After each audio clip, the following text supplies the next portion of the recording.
ತುಂಬ ವರ್ಷಗಳ ಹಿಂದಿನ ಘಟನೆ ಇದು. ಒಂದಾನೊಂದು ಊರು. ಆ ಊರಲ್ಲಿ ಗಗನದೀಪ ಎಂಬ ವ್ಯಕ್ತಿ ಇದ್ದ. ಮನುಷ್ಯನಿಗೆ ಇರುವ ಸಹಜ ಕಾಯಿಲೆಗಳು ಆತನಿಗೂ ಇದ್ದವು. ಆತಂಕ, ಭಯ, ತಾಳ್ಮೆಯಿಲ್ಲದೆ ಅವಸರದಲ್ಲಿ ಮಾಡುವ ಕೆಲಸಗಳು ಮತ್ತು ಅವುಗಳ ವಿಫಲ, ಹೀಗೆ ಹಲವಾರು ಮಾನಸಿಕ ತೊಂದರೆಗಳಿಂದ ಬೇಸತ್ತು ಹೋಗಿದ್ದ. ಆತನಿಗೆ ಧೈರ್ಯವಂತೂ ಇರಲೇ ಇಲ್ಲ. ಮಾನಸಿಕ ಖಿನ್ನತೆಯಿಂದ ಆಚೆ ಬರಲಾರದೆ ಜೋರಾಗಿ ಹರಿಯುತ್ತಿದ್ದ ನದಿಯಲ್ಲಿ ಆತ್ಮಹತ್ಯೆಗೆ ಶರಣಾಗುತ್ತಾನೆ. ಅದೇ ಸಮಯದಲ್ಲಿ ನದಿಯ ಪಕ್ಕದಲ್ಲಿ ಹೊರಟಿದ್ದ ನಿತ್ಯಾನಂದ ಸ್ವಾಮಿಗಳು ಮುಳುಗುತ್ತಿದ್ದ ಆತನನ್ನು ಕೈ ಹಿಡಿದು ಹೊರಗೆ ತರುತ್ತಾರೆ. ಮಗು, ಇಷ್ಟು ಜೋರಾಗಿ ಹರಿಯುತ್ತಿರುವ ನದಿಯಲ್ಲಿ ನೀನೇಕೆ ಈಜಲು ಹೋಗಿದ್ದೆ? ಪ್ರಾಣಕ್ಕೆ ಏನಾದರೂ ತೊಂದರೆ ಆಯಿತು ಅಂದರೆ ನಿಮ್ಮ ತಂದೆ ತಾಯಿಯ ಗತಿ ಏನು ಅಂತ ಕೇಳುತ್ತಾರೆ. ಆಗ ಗಗನದೀಪನು, ಗುರುಗಳೇ, ದಯವಿಟ್ಟು ಕ್ಷಮಿಸಿ, ನಾನು ಒಬ್ಬ ಅನಾಥ. ನನಗೆ ಯಾವುದೇ ಕೆಲಸ ಮಾಡಲು ಇಷ್ಟ ಆಗುತ್ತಿಲ್ಲ. ಆತಂಕ, ಭಯ ನನ್ನನ್ನು ದಿನೇ ದಿನೇ ಖಿನ್ನತೆಗೆ ಜಾರುವಂತೆ ಮಾಡಿದೆ. ದಿಕ್ಕೆ ತೋಚದ ನನಗೆ ಈ ಜೀವನ ಸಾಕೆನಿಸಿಬಿಟ್ಟಿದೆ. ಅದಕ್ಕೆ ನಾನು ಆತ್ಮಹತ್ಯೆಗೆ ಶರಣಾಗಿದ್ದೇನೆ ಎಂದು ಸ್ವಾಮಿಗಳಿಗೆ ಉತ್ತರಿಸುತ್ತಾನೆ. ಆಗ ಸ್ವಾಮೀಜಿಯು, ಮಗು, ಚಿಂತಿಸಬೇಡ. ಮನುಷ್ಯನಿಗೆ ಕಷ್ಟಗಳು ಬರುವುದು ಸಹಜ.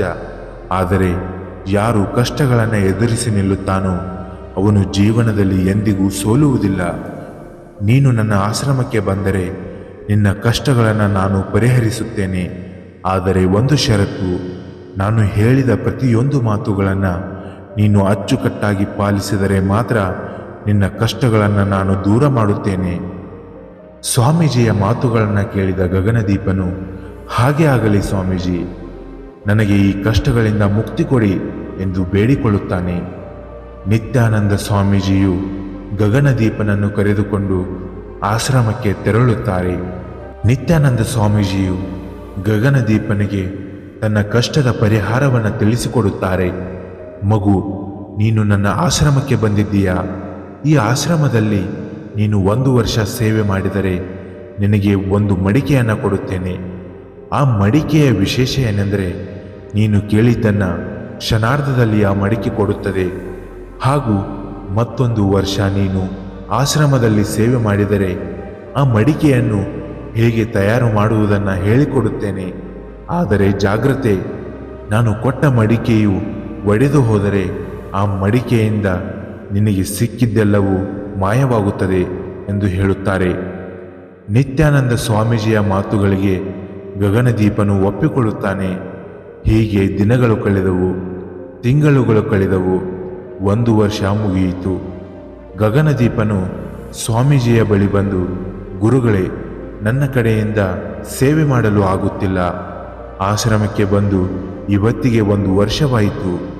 ನೀವು ಹೇಳಿದ ಹಾಗೆ ನಿಮ್ಮ ಎಲ್ಲ ಮಾತುಗಳನ್ನು ಅಚ್ಚುಕಟ್ಟಾಗಿ ಪಾಲಿಸಿದ್ದೇನೆ. ಮತ್ತೊಂದು ವರ್ಷ ಸೇವೆ ಮಾಡಲು ಆಗುವುದಿಲ್ಲ. ನನಗೂ ಹೆಂಡತಿ ಮಕ್ಕಳು ಬೇಕೆಂದು ಆಸೆ ಇದೆ. ನೀವು ಹೇಳಿದ ಹಾಗೆ ಆ ಮಡಿಕೆಯನ್ನು ಕೊಟ್ಟರೆ ನಾನು ಅದನ್ನು ಜೋಪಾನವಾಗಿ ಕಾಪಾಡಿಕೊಳ್ಳುತ್ತೇನೆ ಎಂದು ನಿತ್ಯಾನಂದ ಸ್ವಾಮೀಜಿಗೆ ಹೇಳುತ್ತಾನೆ. ಗಗನದೀಪನ ಮಾತುಗಳನ್ನು ಕೇಳಿದ ಸ್ವಾಮೀಜಿಯು ಮುಗುಳ್ನಗುತ್ತಾ ಆ ಮಡಿಕೆಯನ್ನು ತಂದು ಗಗನದೀಪನಿಗೆ ಕೊಟ್ಟು ಆಶೀರ್ವದಿಸಿ ಸತ್ಕರಿಸಿ ಆತನನ್ನು ಆಶ್ರಮದಿಂದ ಕಳಿಸುತ್ತಾರೆ. ಸ್ವಲ್ಪ ದೂರ ಹೋದ ನಂತರ ವಿಶಾಲವಾದ ಜಾಗವನ್ನು ನೋಡಿ ಆ ಮಡಿಕೆಯ ಸಹಾಯದಿಂದ ಒಂದು ಬಂಗಲೆಯನ್ನು ನಿರ್ಮಿಸುತ್ತಾನೆ.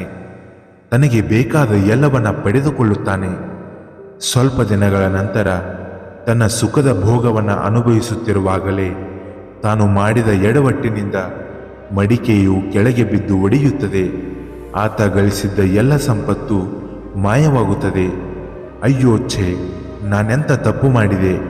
ಮತ್ತೊಂದು ವರ್ಷ ಆಶ್ರಮದಲ್ಲಿ ಸೇವೆ ಮಾಡಿದರೆ ಆ ಮಡಿಕೆಯನ್ನು ತಯಾರು ಮಾಡುವುದನ್ನು ಕಲಿಯುತ್ತಿದ್ದೆ.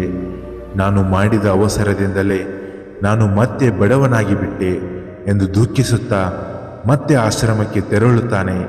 ಆದರೆ ಆತ ಹೋಗಿದ ಜಾಗದಲ್ಲಿ ಯಾವುದೇ ಆಶ್ರಮ ಇರುವುದಿಲ್ಲ. ಅಲ್ಲಿರುವ ಜನರನ್ನು ವಿಚಾರಿಸುತ್ತಾನೆ, ಆದರೆ ಯಾವುದೇ ಪ್ರಯೋಜನವಾಗುವುದಿಲ್ಲ. ಆವಾಗ ಸ್ವಾಮೀಜಿಯ ಒಂದು ಮಾತು ಆತನಿಗೆ ನೆನಪಾಗುತ್ತದೆ. ಮನುಷ್ಯನಿಗೆ ಕಷ್ಟಗಳು ಬರುವುದು ಸಹಜ. ಆ ಕಷ್ಟಗಳನ್ನು ಎದುರಿಸಿ ನಿಲ್ಲುವವನು ಜೀವನದಲ್ಲಿ ಸೋಲುವುದಿಲ್ಲ ಎಂದು. ಈ ಮಾತಿನ ಅರ್ಥವನ್ನು ತಿಳಿದುಕೊಂಡು ಗಗನದೀಪನು ಕಷ್ಟಪಟ್ಟು ಶ್ರೀಮಂತನಾಗಲು ಬಯಸುತ್ತಾನೆ. ಈ ಕಥೆಯ ಮೂಲಕ ನಾವು ತಿಳಿದುಕೊಳ್ಳಬೇಕಾದ ವಿಷಯವೇನೆಂದರೆ, ಜೀವನದಲ್ಲಿ ಬಯಸದೆ ಭಾಗ್ಯ ಬರುತ್ತದೆ. ಆ ಭಾಗ್ಯವನ್ನು ನಾವು ಕಾಪಾಡಿಕೊಳ್ಳಬೇಕು. ಕೊಟ್ಟ ಅವಕಾಶವನ್ನು ಕೈ ಚೆಲ್ಲಿದರೆ ಮತ್ತೆಂದು ನಮಗೆ ಒಳ್ಳೆಯ ಅವಕಾಶ ಸಿಗುವುದಿಲ್ಲ.